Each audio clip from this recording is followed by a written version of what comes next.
Retour sur la free agency, on parle de Rudy Gobert, 9 saisons du côté de Utah, qui vient d'être transféré du côté des Minnesota Timberwolves. Alors, surprise ou pas, je vais vous poser la question dans quelques minutes, mais on va surtout rendre à César ce qui appartient à César, puisque Melvin avait prédit, en tout cas, ce scénario quand on parlait de la priorité qui était donnée à la franchise, soit à Donovan Mitchell ou à Rudy Gobert. Je vous propose de vous replonger dans cette petite séquence. Il va avoir beaucoup de questions, et la première pour moi, c'est de savoir est-ce que Donovan Mitchell veut rester, parce qu'il lui donne clairement les clés de la franchise.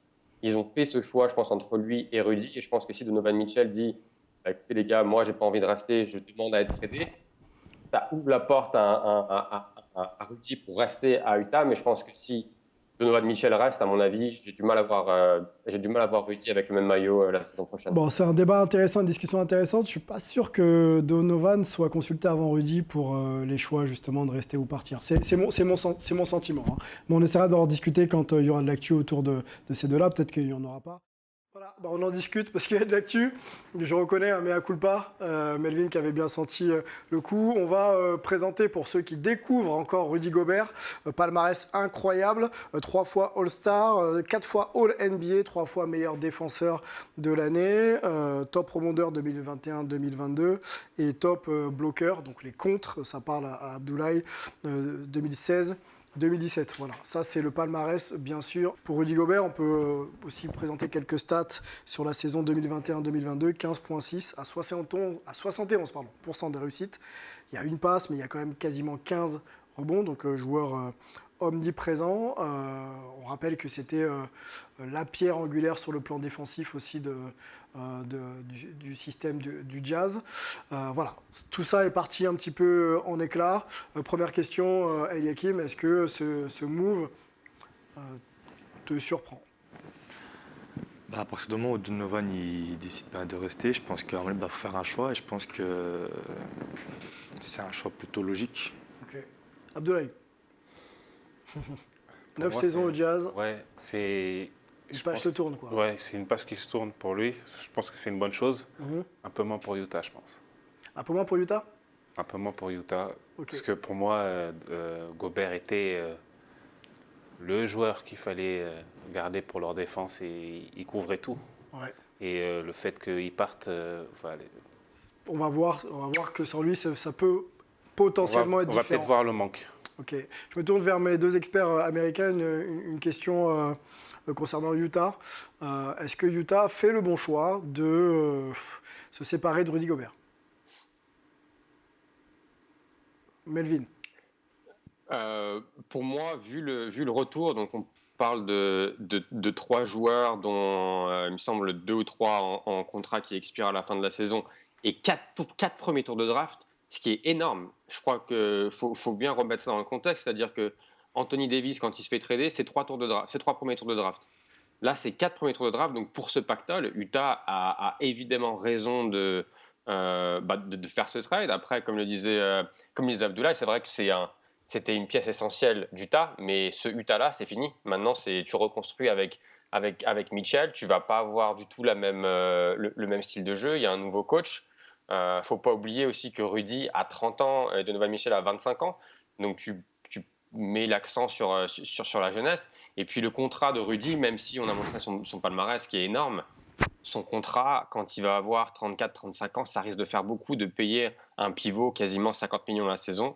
C'est un peu compliqué. Donc moi, je donne le thumbs up pour Utah vu ce qu'ils ont réussi à récupérer pour lui. Antoine, même question. Bon choix ou pas de se séparer de Rudy Gobert, effectivement à l'apogée de sa carrière, mais peut-être que le contrat est un peu lourd sur les 4 prochaines saisons.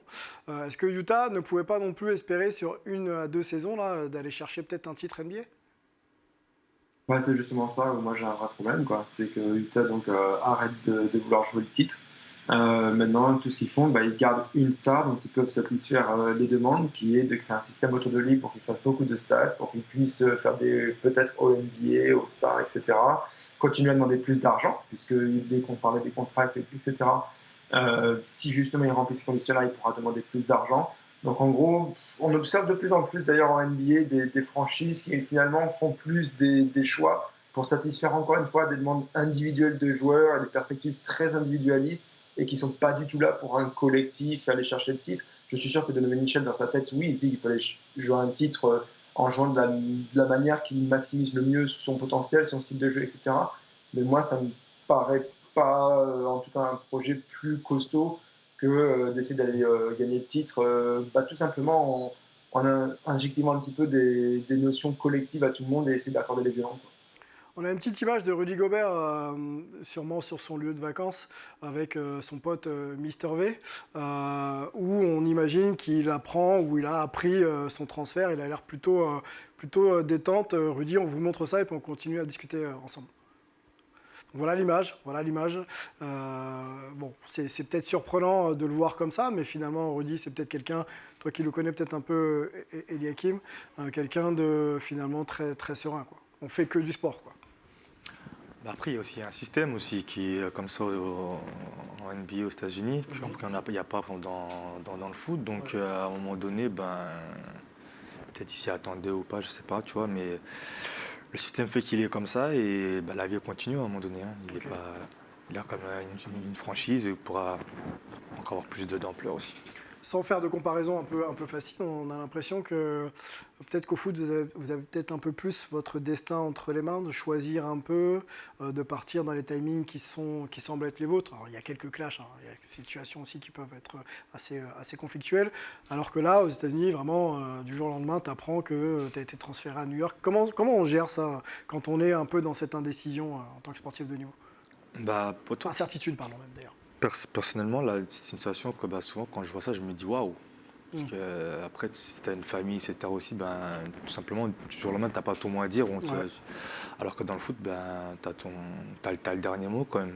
Donc, ça donne d'avoir un peu la maîtrise un peu sur ton avenir, ta carrière, etc. Alors que là, eux, mais bon, après, ils connaissent le système. Ils connaissent le système, c'est peut-être un petit peu plus facile.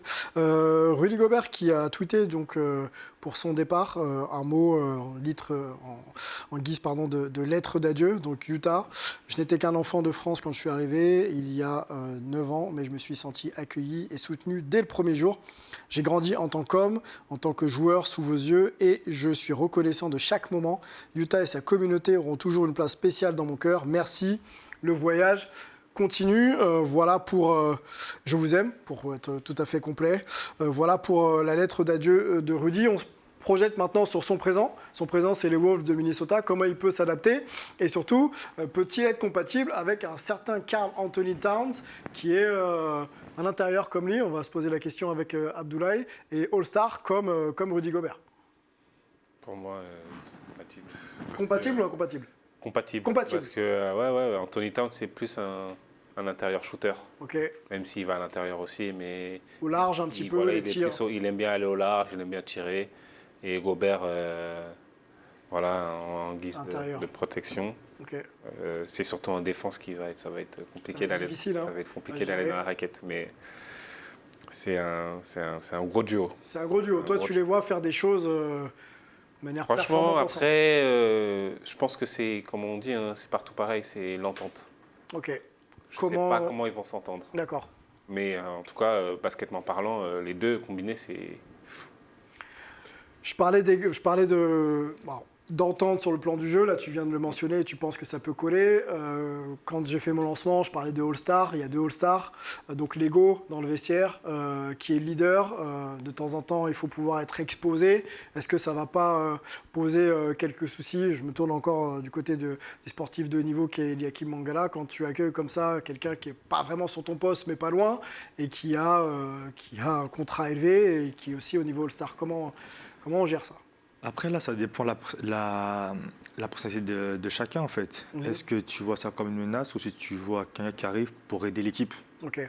Tout dépend, encore une fois, si tu es dans l'individu ou si tu dis, non, quelqu'un qui apporte à l'équipe et ensemble on peut faire des choses en fait. Okay. C'est propre à chacun encore une fois et c'est là qu'on va voir justement comment ça va fitter entre les deux. Exactement. Melvin, l'association des deux, avant de te faire réagir, je te lis une décla, celle de Rudy Gobert, hein, ça date du 4 juillet dernier. Lui et moi, nous avons, en parlant donc de Karl Anthony Towns, lui et moi, nous avons toujours été opposés au cours de notre carrière. Jamais je n'aurais imaginé qu'on jouerait ensemble. Ça peut donner quelque chose d'incroyable. Donc Rudy Gobert est, lui, clairement positif. Oui, il est clairement positif, ce qui est normal. Je pense qu'aux États-Unis, le son de cloche est beaucoup plus négatif. C'est-à-dire que, sur le prix demandé par Rudy Gobert ou par Utah pour Rudy Gobert, et justement sur cette alliance avec Karl Anthony Towns. Personnellement, je demande à voir, c'est difficile. J'ai du mal à m'imaginer, surtout en attaque, comment ça va marcher. En défense, je pense que Rudy répond aux deux faiblesses qu'on a vues de Minnesota pendant les playoffs. Un, le rebond, et deux, la protection du cercle, notamment en playoffs avec Ja Morant qui les a un peu cisaillés en attaquant le cercle à répétition. Donc je pense qu'en saison régulière, ils vont être très bons. Je demande quand même à voir en playoffs quand on a des équipes qui vont jouer entre guillemets petits, comme les Warriors peuvent le faire, comme les Clippers peuvent le faire, comme Dallas l'a fait contre Utah la saison dernière. Comment est-ce que ça va fonctionner avec les deux grands sur le terrain? J'applaudis je pense que c'est un pari risqué, mais j'applaudis la prise de risque de Minnesota. Focus un peu, on va sortir de la NBA, mais l'équipe de France version Tokyo 2020, où on a beaucoup de grands intérieurs dans cette équipe de France, Rudy Gobert, Mustapha Fall, Vincent Poirier, qui jouent très grand face à Team USA et qui arrivent à prendre un match 1 en poule et à être plus que des sérieux prétendants en finale olympique. Est-ce que c'est pas un peu l'idée que pourrait récupérer Minnesota, de jouer avec vraiment deux grands et d'essayer de dominer un petit peu à l'intérieur? Antoine? Oui, et puis même si on regarde du côté de la NBA, c'est vrai que cette année, il y a des équipes qui ont surpris. Boston qui va jusqu'en finale, Cleveland, les Cavaliers, qu'on n'entendait pas du tout, qui ont fait une très bonne saison, surtout au début, et surtout avant la blessure de Ricky Rubio, qui lui aussi d'ailleurs a re-signé là, cet été. Memphis aussi, a des grands. On en parlait, heureusement que Melvin m'a envoyé un petit truc parce que j'oubliais justement les Grizzlies. Mais franchement, ouais, on voit qu'il y a il y a un modèle qui essaie de se créer autour de ça, justement, où on va jouer sur plus physique, plus de taille, etc., pour justement exister différemment dans ce basket qui allait de plus en plus vers le small ball. Donc, à voir ce que ça peut donner. Je pense que c'est certainement, comme le disait Melvin, quelque chose qui est un petit peu risqué, qui va nécessiter d'avoir un coach qui vraiment pense bien les choses, d'avoir un organisateur de jeu, que ce soit l'ailier, que ce soit le meneur, qui arrive à bien faire cette transition vers le jeu intérieur, même si encore une fois, Kat peut s'éloigner, même on lui reproche souvent de trop vouloir s'éloigner. Mais j'attends de voir. J'aime bien les choses intéressantes comme ça, un petit peu qui surprennent. Donc je demande à voir. Alors le 5 majeur, on vous l'a affiché, on peut peut-être le réafficher potentiel. On est bien sûr loin de démarrer la prochaine saison NBA. D'Angelo Russell, Anthony Edwards, Jaden McDaniel, Karl Anthony Towns et Rudy Gobert. Voilà le 5 majeur potentiel. On a l'impression que ça peut jouer. Est-ce que comme le dit Rudy Gobert, l'objectif c'est d'aller loin en play-off et donc être une équipe déjà très sérieuse pour la saison prochaine? Melvin? Oui, clairement, quand tu fais ce genre de move, je pense que maintenant le but c'est, j'ai envie de dire, à minima un deuxième tour de conférence et peut-être un titre.